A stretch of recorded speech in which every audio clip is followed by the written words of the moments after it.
अस्सलामुअलैकुम। दीन दुनिया रहबर में मौला अब्बास अलमदार की शहादत का वाक़या। हज़रत अब्बास अलैहिस्सलाम हज़रत हुसैन रज़ी अल्लाह ताला अन्हो से मैदान में जाने की रुख़्सत तलब करते हैं और फरमाते हैं कि ए आका, मुझसे अब बच्चों की प्यास बर्दाश्त नहीं होती और खैमा से अल अच की सदाएं बुलंद हैं। हज़रत अब्बास अलैहिस्सलाम परेशान और मुस्तरब हैं, बार बार अर्ज़ करते हैं कि मौला अब तो लड़ने की इजाज़त दे दीजिए ताकि दुश्मन इस्लाम को बंदिश आब का नतीजा दिखा सकूं।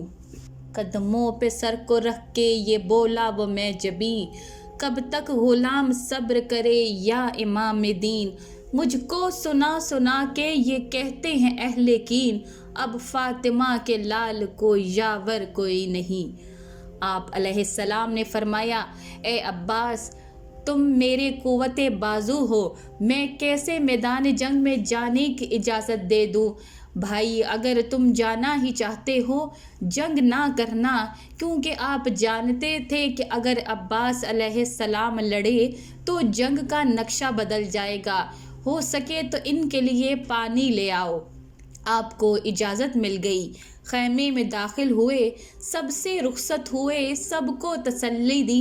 मैदान में तशरीफ़ लाते हैं, आसमान की तरफ देखा और कहा, माबूद तेरे नबी सल्लल्लाहु अलैहि वसल्लम के बच्चों की खातिर थोड़ा सा पानी लेने जा रहा हूँ। मेरे मालिक, तू ऐसा इंतज़ाम कर दे कि मैं मशके सकीना को खैमे तक पहुँचा दूँ। घोड़े को ईड़ लगाई और नहरे अलकमी की जानिब अपनी रफ्तार तेज़ कर दी। आप जुल्फ़कार हैदरी इस तरह चिल्ला रहे थे, आई चमक के गौल पे जब सिर गिरा गई, सहल आई ज़ोर शोर से जब घर गिरा गई, एक एक कसरे तन को ज़मी पर गिरा गई, दम में जमी सफ़ों को बराबर गिरा गई। आ पहुँचा इसके घाट पे जो मर के रह गया, दरिया लहू का तीग के पानी से बह गया। नहर पर आपका कब्ज़ा है, ऐसे में नफ्स क्या चाहता है। कहते हैं ए मेरे प्यासे नफ्स, ये कैसे मुमकिन है कि हुसैन और इसके बच्चे प्यासे हों और तू पानी पी ले। खुदा की कसम, मैं सोच भी नहीं सकता कि पानी का एक कतरा भी पी लूँ। आप अब्बास अलैहिस्सलाम के घोड़े ने भी मुंह मोड़ लिया और वो भी प्यासा रहा। अब्बास अलैहिस्सलाम, आबरू पे बड़ा हर्फ आएगा, पानी पिया तो नामे वफा टूट जाएगा। आप अलैहिस्सलाम मुकाबला करते जाते थे और कहते थे कि मैं मौत से नहीं डरता जब तक जंग करते हुए तय खाक ना पहुंच जाऊं। मेरा नफस फजंदे रसूल के नफ्स के लिए ढाल है। मेरा नाम अब्बास अलैहिस्सलाम है। चिराग अब्बास अलैहिस्सलाम गुल हो गया। दुश्मन को भी न भाई का मातम खुदा दिखाए, पूछ अब इसके दिल से कमर जिसकी टूट जाए। फरमाते थे पिस्र से ये रो के हाय हाय, अकबर बताओ भाई को भाई कहाँ से लाए। अब्बास क्या जुदा हुए, घर मेरा लुट गया, बचपन का साथ हाय गज़ब आज छुट गया। इब्ने साद ने ज़ोहर की नमाज के बाद 9 मुहर्रम पर हमला करने का फ़ैसला किया। उमवी फ़ौज के करीब पहुंचते ही हज़रत अब्बास ने हज़रत इमाम हुसैन को इत्तला दी, जिन्होंने फिर हज़रत अब्बास और कुछ साथियों को इब्ने साद के पास भेजा और इसे अगले दिन तक तसादम को मौखर करने पर राज़ी किया। हज़रत इमाम हुसैन ने अब एक तकरीर में अपने पैरोकारों को मुखातिब किया कि वो वहाँ से निकल जाएं और इनकी खातिर अपनी जान को ख़तरे में न डालें।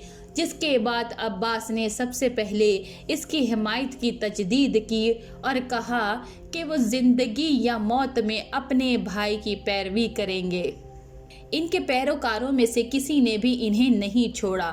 हज़रत इमाम हुसैन और इनके साथियों ने वो रात नमाज पढ़ते اور قرآن پڑھتے گزاری۔ اس رات کے بارے میں کہا جاتا ہے کہ زینب بنت علی نے اپنے بھائی حضرت عباس کو ان کے والد کی یہ خواہش یاد دلائی تھی کہ وہ کربلا کے ذخیرے بنے اور حضرت امام حسین کے ساتھ ہوں جیسا کہ علی محمد کا تھا۔ حضرت عباس نے اس کی تصدیق کی اور کرنے کی قسم کھائی۔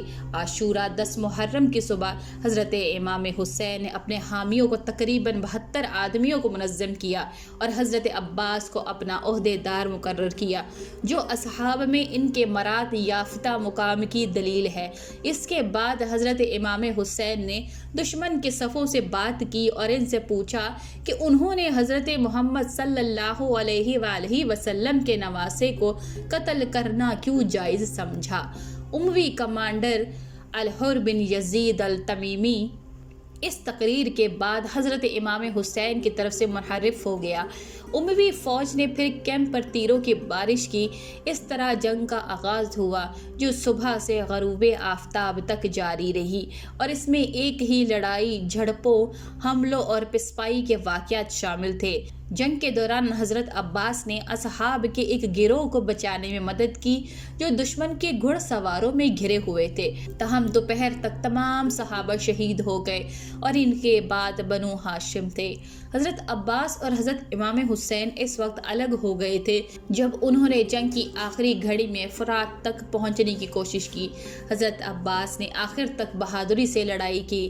ایک معروف روایت نقل کی گئی ہے، شاید حضرت امام حسین کے بچوں کے رونے سے غمگین ہو کر حضرت عباس عاشورہ کے موقع پر فرات کے طرف روانہ ہوئے اور اپنا پانی بھرنے میں کامیاب ہو گئے، لیکن دشمن نے دریا کے کنارے کے قریب اور حضرت امام حسین کے خیمے سے بہت دور روک دیا۔